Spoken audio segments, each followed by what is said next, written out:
Hello, and welcome to the Monster Painter. This week, we find out what Dave got me for Christmas. It appears to be a box, wrapped in colorful festive paper, but it is what's inside the box that is exciting. So let's see what's under the paper. And, it's a well-taped up box. I'm gonna need a tool. Alright then, let's get this well-sealed box open and see what's inside. It appears to be more festively wrapped packages. The first one is a Dollarama Christmas Village tree. I love these things, and with a little paint they make great tabletop terrain. There's more. It appears to be a CD of Shonen Knife. How excellent. Dave does know my musical tastes, and I will enjoy this.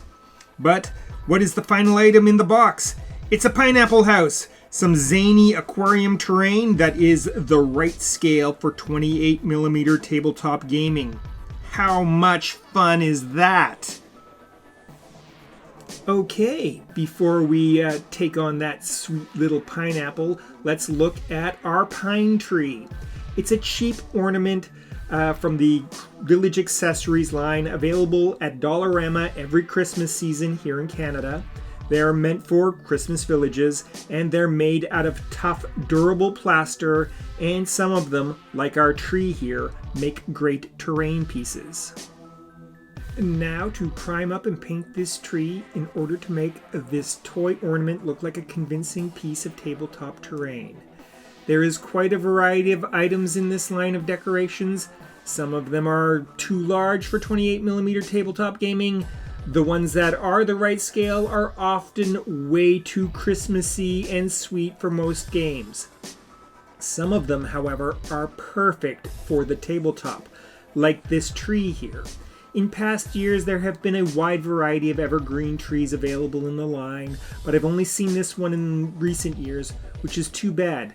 I greatly prefer these plaster trees to the pipe cleaner style trees, which are readily available this time of year as well. I think they are better looking and more convincing. These are definitely the superior boreal trees.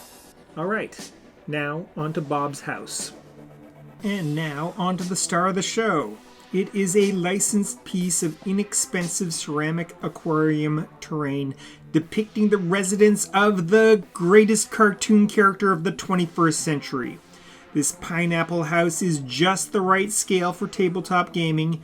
It is fun, zany, and completely inappropriate for the serious nature of such gaming, so it is perfectly suited to my tastes. The paint job is uninspired, but passable. Now, let's see if I can do any better. The first step is a coat of primer. Acrylic gesso will get the job done. Then it's time for a nice dark brown base coat, and we are off to the races. The first fun step of the project will be a dry brush layer of Mars Yellow, a lovely warm yellow-brown color, applied with a soft brush. The thing has a very convincing pineapple texture, and a carefully applied layer of dry brushing will bring it out and really sell this fruit-flavored house. Next, I will apply a base coat to the crown of the pineapple. I am using a light green mixture of sap green and Naples yellow, which suits the crown of a pineapple. After the base coat has dried, I will apply a wash of Jenkins green, a beautiful transparent dark green, to the crown of the pineapple. This will bring out the forms and textures of the crown. I will follow this up with a dry brush layer of light green. This will brighten up the crown of the pineapple and help make it pop. Now for another base coat. This time it is a layer of dark gray, a mixture of Payne's gray and titanium white, to all the window frames, the door frame, and that crooked little chimney. The pineapple house is starting to look finished, and we are into the final stretch on this project.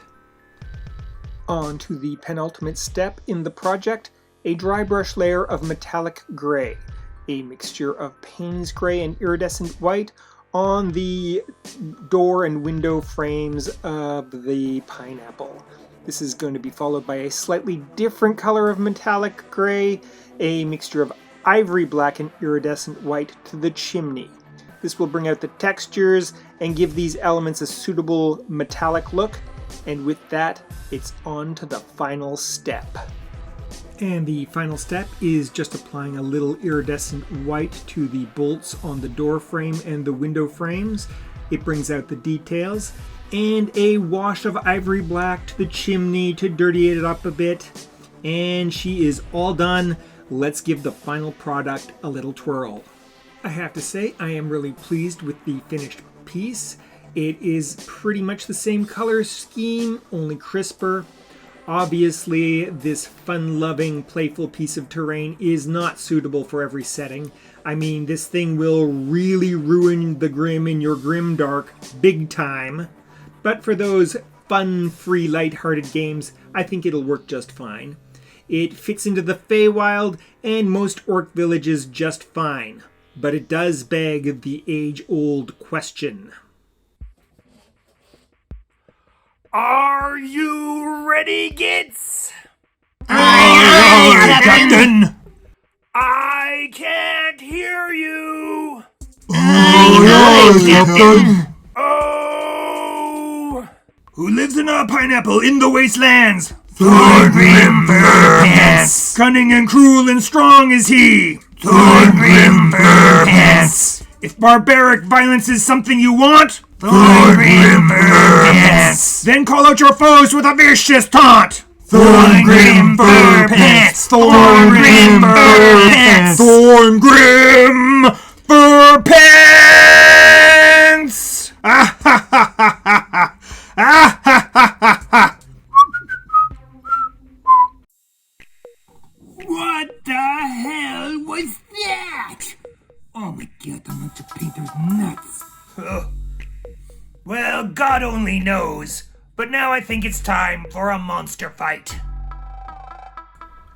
Tonight's match pits this chonky little beast, a How to Train Your Dragon toy painted up as a juvenile blue dragon, versus this vicious northern velociraptor, a dinosaur toy painted like a Canadian goose.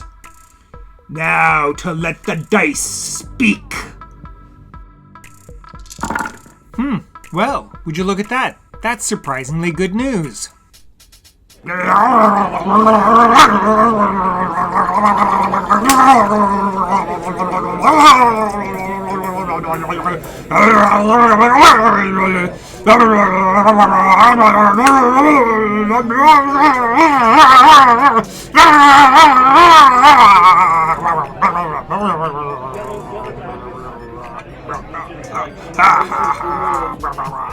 In a result that will benefit city parks everywhere, the blue hot burp was victorious.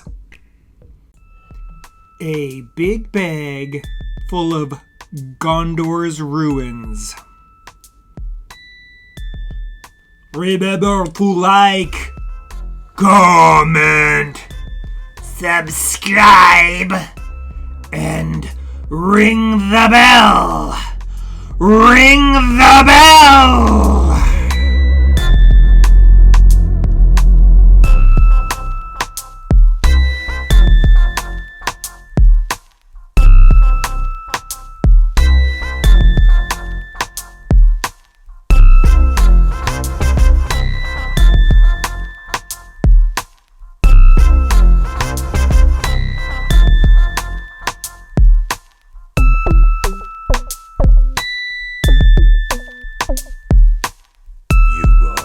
Watching Les the Monster Painter.